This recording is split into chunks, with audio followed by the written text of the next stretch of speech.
We're in VELDDRIF. We're at the salt pans. As you can see, there's different grades and colors of salt. This is what we got. Salt pans of VELDDRIF. Formerly under the Cerebos arrangement, you could get in here and have a look around. It was a destination for tourists to come and experience how they mine salt here.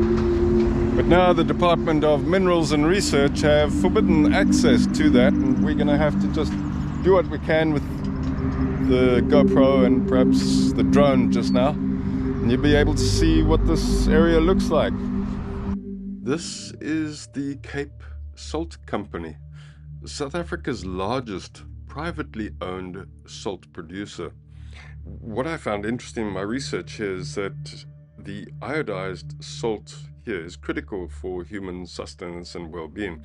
It contains potassium iodate, which gives us a source of iodine, which is vital for thyroid hormones and thyroid function and energy-yielding metabolism. What I wasn't aware of, as I mentioned, that South Africa's largest privately owned salt producer is, however, owned by a Donald Brown group of companies. The CEO thereof is obviously Donald Brown. He's a United States of America angel investor and the founder of Life Omic. And interestingly, the Life Omic, as it is a software company based in Indianapolis, Indiana, United States of America.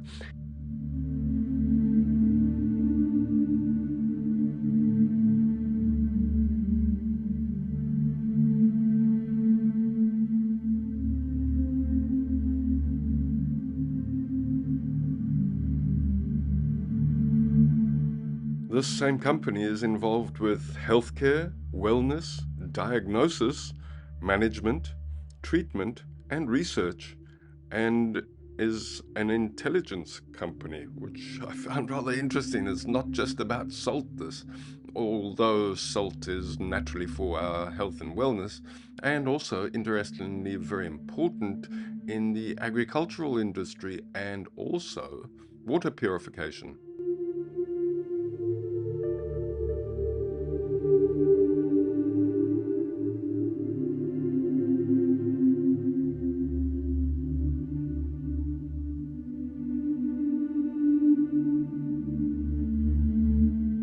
And coming over the mud flats here, of course, VELDDRIF is not known only for its salt, but its bird life as well. Twitchers, or birdwatchers, love coming down to the Berg River to observe these greater flamingos, because of course this floodplain is rich and fertile and ideal for the large variety of bird life. Their distinctive and beautiful coloring comes specifically from the carotenoid pigments found in algae, brine, fly larvae, and the brine shrimp that they consume. Yes, come on, the science and technology is interesting, but take a ride out of Cape Town for about 2 or 3 hours, a slow ride, and enjoy the view for yourself. Come and have a look.